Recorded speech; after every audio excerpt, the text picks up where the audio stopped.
The snow fell all night, draping Maple Hollow in a hush of white, like the world was whispering a secret.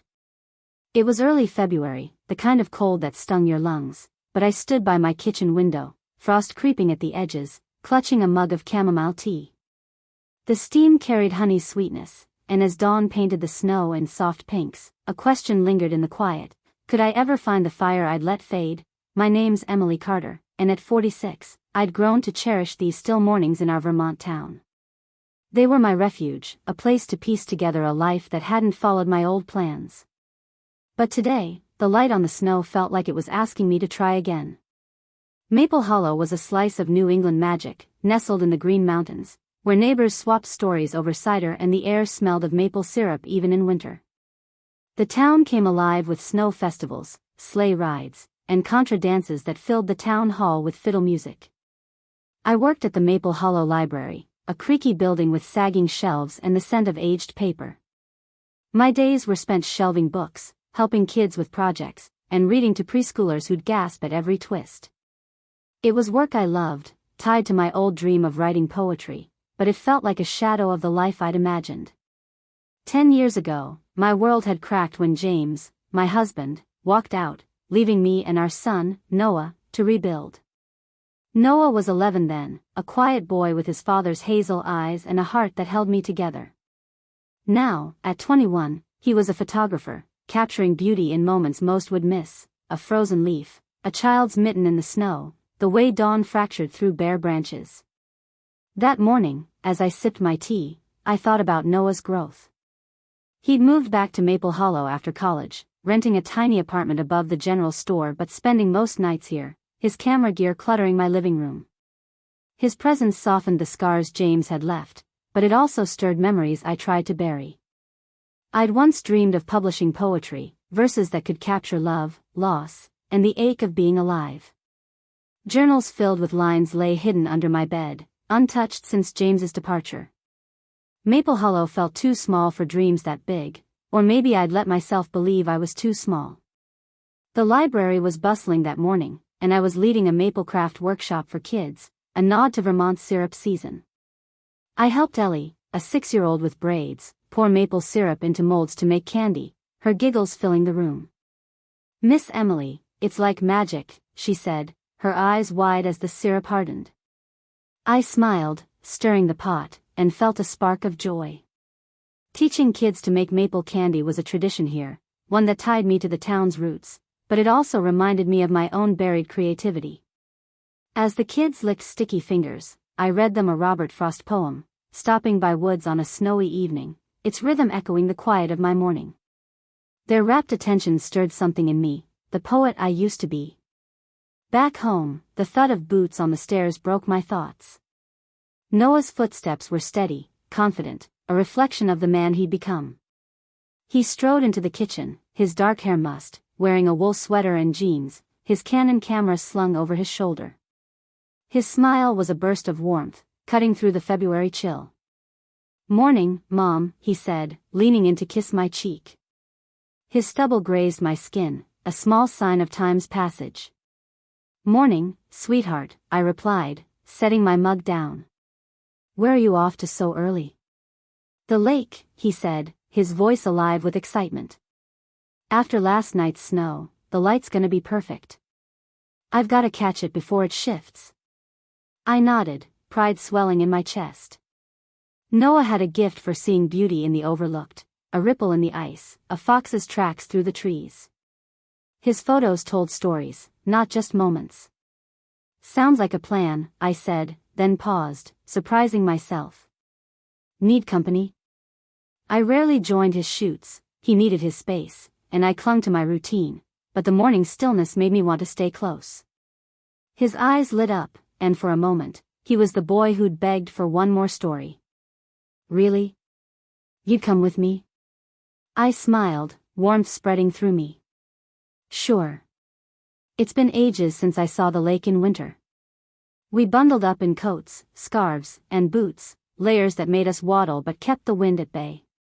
Outside, the air bit my cheeks, but the world felt alive, the snow crunching underfoot like a promise. As we walked through Maple Hollow streets, we passed the town square, where kids were piling snow for the festival's sculpting contest. A banner flapped, Winter Glow Festival, listing dates for the lantern parade, sleigh races, and Noah's photography exhibit. A poster for a contra dance caught my eye, its promise of fiddles and twirls stirring a memory of dancing with James years ago. "That's my goal," Noah said, nodding at the banner. "I've got a big project in mind. I want it to show the soul of this town, the people, not just the snow." His words stirred pride and unease. The festival was Maple Hollow's pulse, a time of unity. But for me, it highlighted how I'd faded into the background. I used to weave poetry into library events, even read at a contra dance once. Now, I was just Emily, the librarian. "Ambitious," I said, forcing a smile. "What's the idea?" He grinned, a mischievous glint in his eyes. "You'll see. But I want you to be part of it." I raised an eyebrow, curious but cautious. "Part of it how?" "Just trust me," he said, his voice light but firm. "It's gonna be something special." The lake was a short trek past the square, and when we arrived, the sight stole my breath. The water mirrored a pale sky and bare trees, frost clinging to branches like diamonds in the dawn. Noah set up his camera, his movements precise, like a poet crafting a line. I watched, struck by his focus, and saw echoes of James, not the man who'd left us, but the dreamer who'd loved my words. The memory stung, and I pushed it away, listening as Noah called, "Mom, step into the frame. The light's perfect." I laughed, shaking my head. "Me? Noah, I'm not photogenic." But he grinned, that stubborn grin I'd given him. "Come on, just a few shots. Humor me." Reluctantly, I stepped into the snow, my puffy coat and knit hat making me feel absurd. Noah adjusted his lens, his eyes narrowing, and I felt a strange freedom as the camera clicked. "Tilt your head a bit," he coached. "Relax your shoulders." Perfect. For a moment, I was a poet again, weaving verses in my mind. As we packed up, a familiar voice rang out. "Emily." Noah. Clara, my best friend since high school, trudged toward us, a thermos in hand. Her red hair peeked from her hood, her smile as warm as her café. She was clutching a notebook with café blueprints, her hands trembling slightly. "What are you two doing out here?" "Just shooting," Noah said, slinging his tripod over his shoulder. "Mom's my model today." Clara's eyes widened, teasing. "Is that so?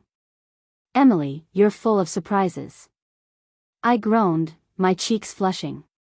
"It's not a big deal, Clara." She handed me the thermos, her voice softening. "Hot cocoa. You'll need it out here.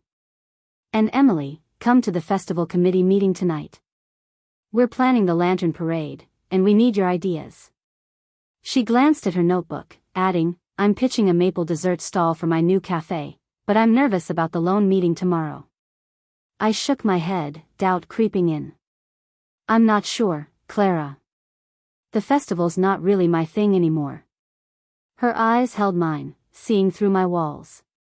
"It's still you. You just forgot. Think about it." As we headed back, Noah nudged me. "She's right, you know. You're always talking about those poems you used to write. Maybe this is your chance to start." His words hit like a cold wind, sharp and true. The poems, journals filled with dreams, had been buried since James left. "It's not that easy, Noah," I said, my voice quiet. "Dreams like that take more than I've got." He stopped, his breath clouding in the air. "You've got it, Mom. You just don't see it yet." As we walked home, the snow falling softly, I felt a flicker of possibility.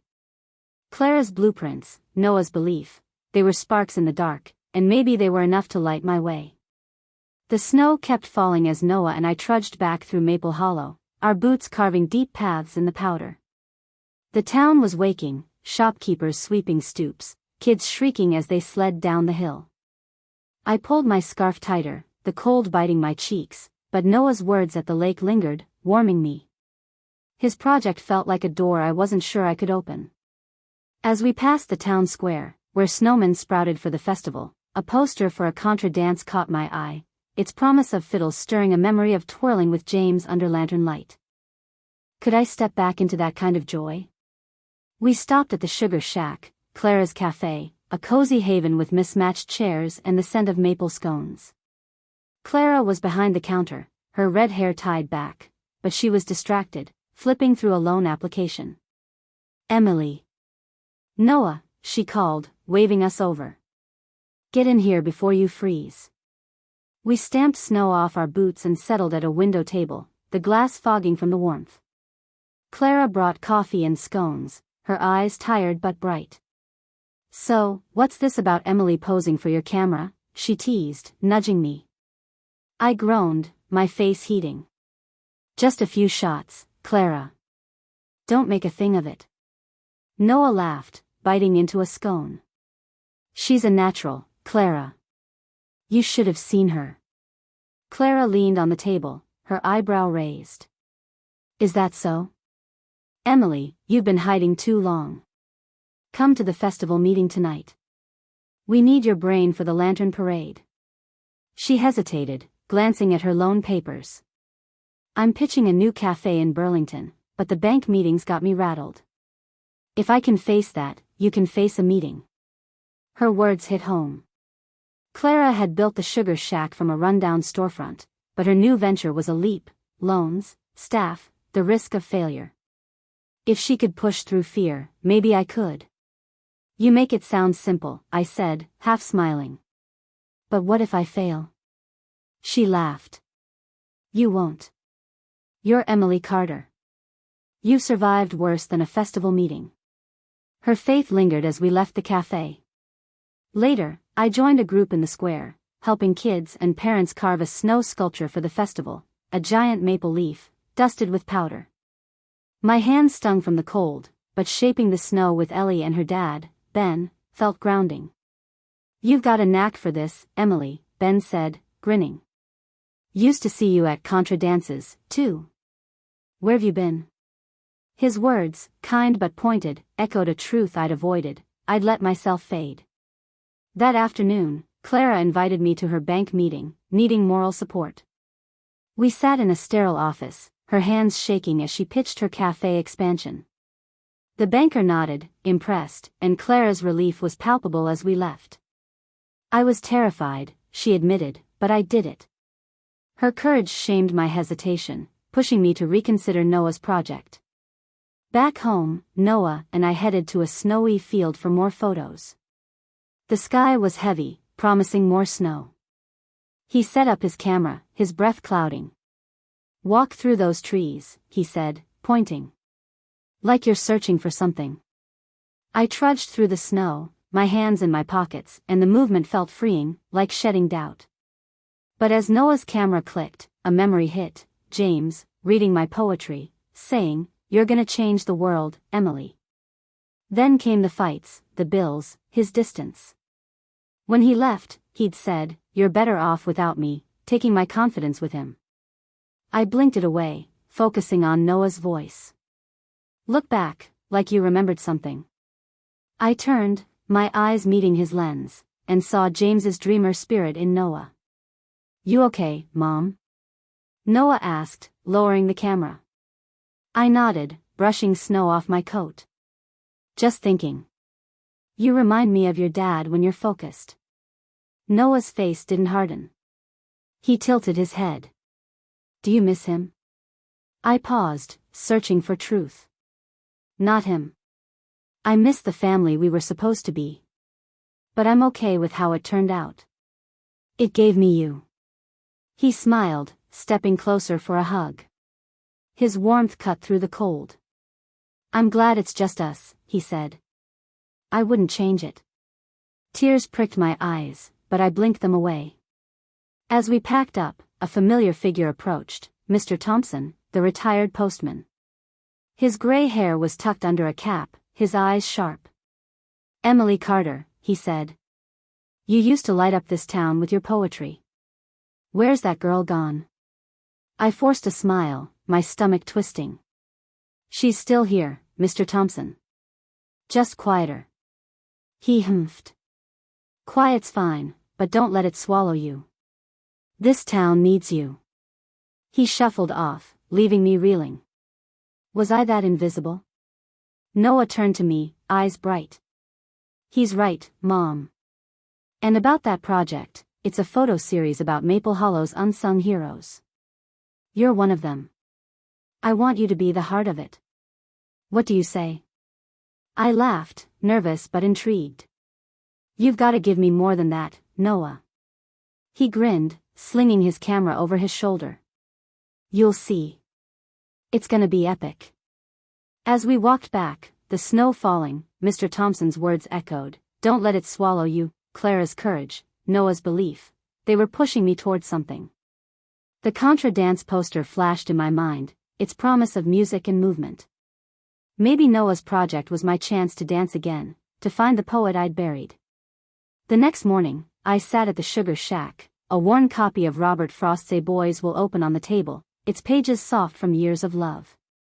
The cafe hummed, farmers swapping stories, kids sneaking maple cookies, but my mind was on Noah's project, the way he'd seen me in the field, like I was worth capturing.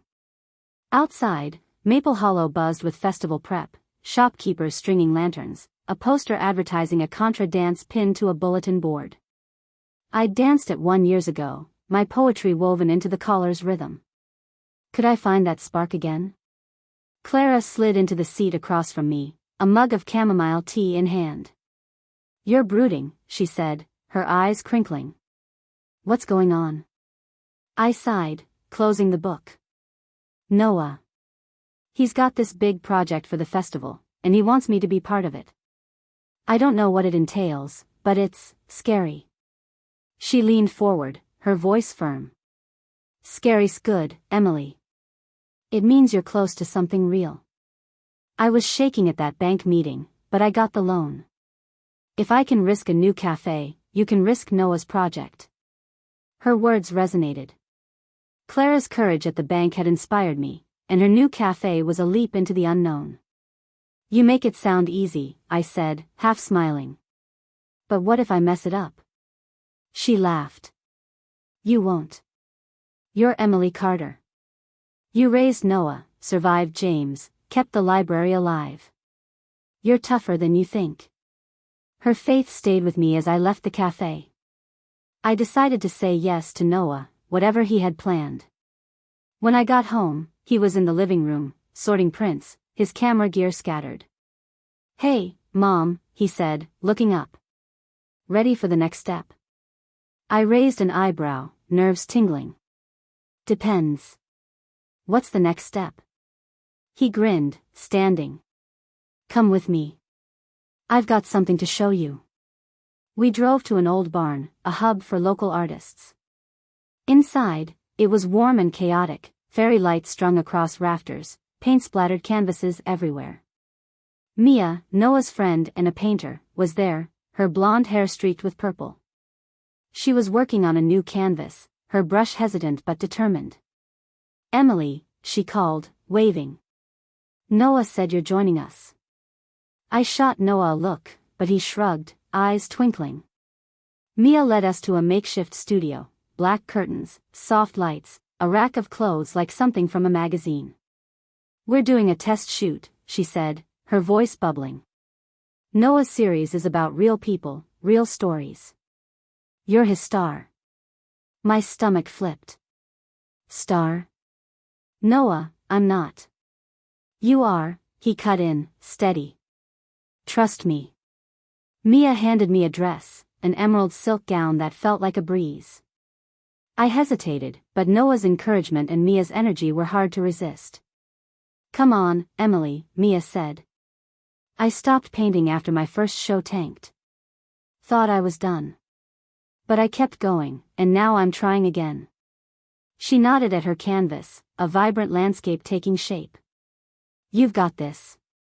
Her story hit me. Mia's paintings were in Burlington galleries, but I hadn't known she'd faced failure.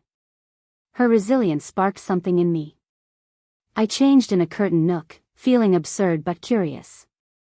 When I stepped out, Noah's jaw dropped, and Mia clapped. Emily, you look like a goddess. I laughed, self-conscious, but Noah was behind his camera, adjusting lights. Move naturally, he said, like you're in one of your poems. Mia played soft jazz, and I tried, but my steps were stiff. I feel like a robot, I muttered. Mia laughed, hopping up. Let's fix that, she said, guiding me, head tilted, hands on hips, a slow turn. Her patience eased my nerves, and I moved freely, the silk swishing. Noah's camera clicked, his voice steady. That's it, Mom. You're killing it. I thought of the contra dance I'd loved in college, the way poetry and movement had felt like one. But doubt crept in, and I stopped, cheeks flushing. Noah, I don't know if I can do this. It's too much. He lowered the camera, eyes narrowing. Mom, you're scared. I get it. But you're the strongest person I know. Don't back out. His words stung, and frustration flared. You don't understand, Noah. It's not just posing. It's years of playing it safe, feeling like I failed. You're asking me to be someone I'm not. He stepped closer, voice soft but firm. I'm not asking you to be someone else. I'm asking you to be you. The real you, who raised me, who never gave up. That's who I see. His words hit like a wave, and I nodded, blinking back tears. Okay. Let's keep going. We started again, and I let the music guide me. I spun, dipped, felt the silk flow. When we finished, Noah showed me the shots, vibrant, strong, alive. You're a natural, he said, pride in his voice. And I've got something big for your birthday. I even sent some test shots to a magazine contact in Burlington, just to gauge interest. My heart raced, excitement mixing with nerves. A magazine? Noah, what are you planning? He grinned, slinging his camera over his shoulder. You'll see. It's gonna be unforgettable. As we left, snow falling softly, I felt a spark of courage. Mia's painting, Clara's loan, Noah's faith, they were pushing me towards something new. The contra dance poster lingered in my mind, its promise of rhythm. I wasn't ready, but I was willing to try. My 46th birthday dawned with a February chill that begged for blankets and a slow morning. But as I lay in bed, the house quiet except for the furnace's hum, I felt a buzz of anticipation. Noah had been dropping hints about his big plan all week, and his mention of a magazine contact had me curious. What was my son, with his boundless energy and stubborn belief, plotting to pull me out of my shell? I was halfway through my coffee when Noah burst into the kitchen, a sleek black gift box in hand. Happy birthday, Mom, he said, his grin lighting the room. He set the box on the table, eyes sparkling. Open it. I raised an eyebrow, teasing. This better not be another wild scheme. He laughed, leaning against the counter. Just trust me. Inside, nestled in tissue paper, was a crimson silk dress, shimmering like a sunset, and a leather-bound poetry journal embossed with a flame. I stared, my breath catching. Noah, this is gorgeous. But what's it for? Tonight, he said, voice brimming with excitement. We're going back to the barn. I've got it all set up. You're gonna love it. My stomach fluttered, nerves tangling with curiosity. Tonight? Noah, I'm not sure I'm ready for more photos. He stepped closer, voice soft but firm. You are, Mom. You were incredible last time. This is just bigger. Trust me. I spent the day distracted, shelving books at the library, my mind on Noah's plan. Clara stopped by, her eyes twinkling when I showed her a photo of the dress. Emily, this is huge, she said, squeezing my arm. Noah's giving you a chance to shine. And guess what? I'm celebrating tonight at the contra dance, my loan's official. Her joy was infectious, and I hugged her, picturing her twirling at the town hall. By evening, I was nervous but slipped into the crimson dress, the silk cool against my skin. The journal rested on my dresser, a quiet promise. When I walked downstairs, Noah's eyes widened, and he whistled. "Mom, you look like royalty."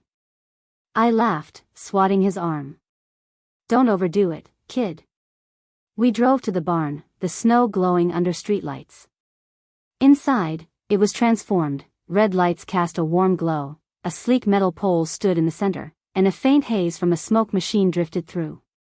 Mia was there with other artists, buzzing with excitement. "Emily, you're gonna steal the show," Mia said, handing me sparkling cider. Noah led me to the pole, a spotlight shining. "Okay, Mom," he said, steady. "I want you to dance. And maybe, share a poem. Like you did at that contra dance years ago." I froze, heart pounding. "Dance? And recite?" "Noah, I haven't danced in years." He smiled, undeterred. "You've got it in you. I saw it last time.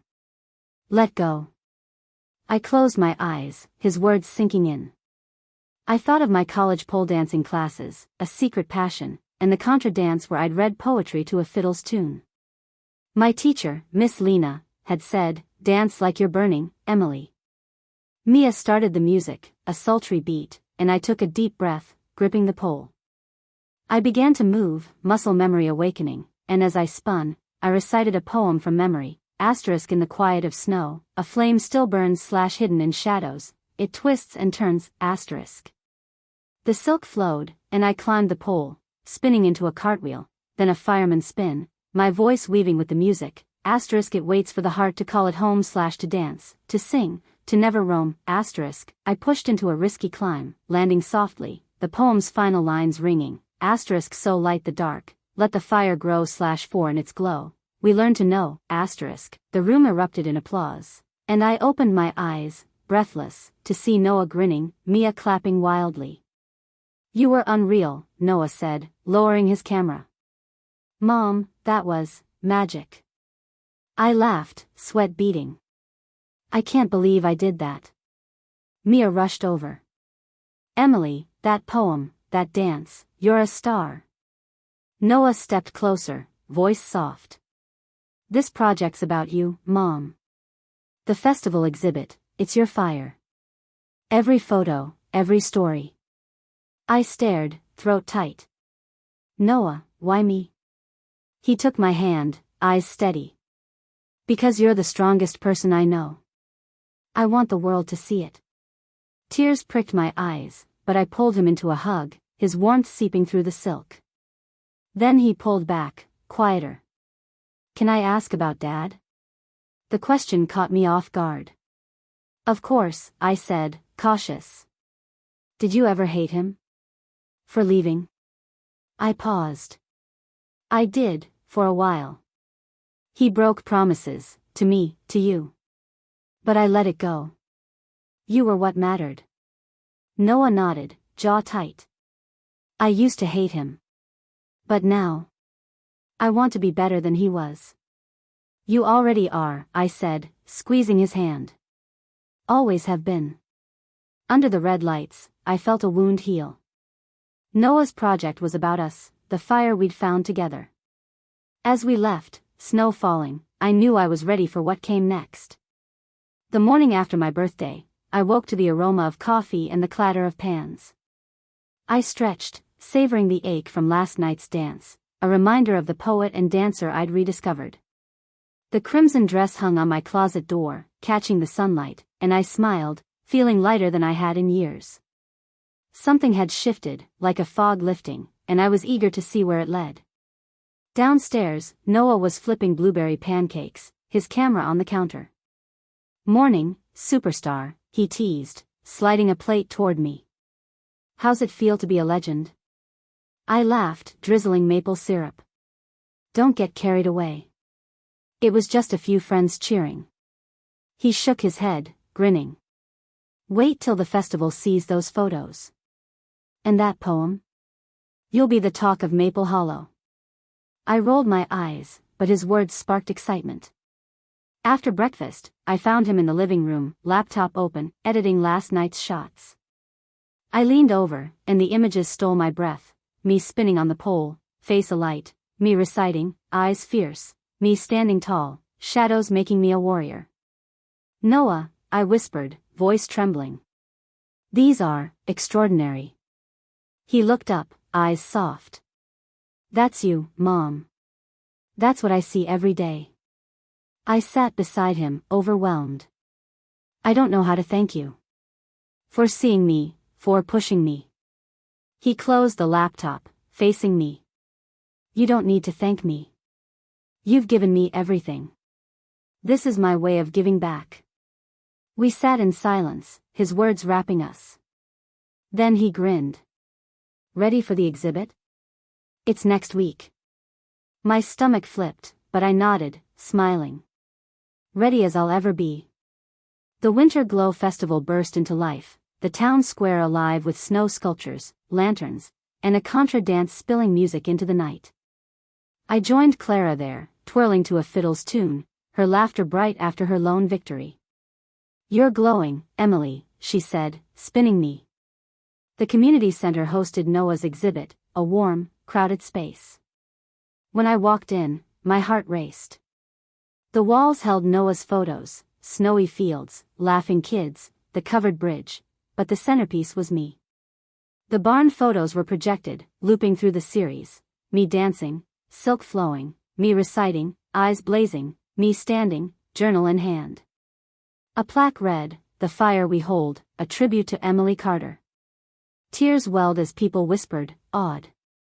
Clara squeezed my arm. Emily, this is incredible. You're incredible. I shook my head. It's all Noah. Mr. Thompson stood by the screen, eyes misty. Emily, you've always had something special. This reminds us to shine. His words hit, and I nodded, tears spilling. Ben, the farmer, clapped Noah's shoulder. Your mom's a force, kid. We're lucky. Noah grinned, but his eyes were on me, full of pride. Later, as the festival wound down, he pulled me aside, nervous. One more thing, he said, handing me a letter. I sent your photos and that poem you recited to a Vermont literary journal, through my magazine contact. They loved them. They want to publish your poem and interview you. I stared, hands shaking. Noah, you did what? He shrugged, smiling shyly. It was time the world saw you. Tears spilled, and I hugged him, my heart full. You're unbelievable. He laughed, hugging back. Takes one to know one. Outside, snow fell, and Noah made a promise, his breath clouding. I'll always find the light, Mom. No matter where I go. I took his hand, voice steady. Me too, Noah. And I'll keep writing, keep burning. The next morning, I sat at my desk, the journal open. Sunlight warmed the pages. I wrote, asterisk. She stood in the snow, searching for a flame she thought was lost. But the fire was there, in the quiet, in the love that burned steady, asterisk. The words flowed, fast and free, like they'd been waiting. The fire we hold isn't found, it's made, together.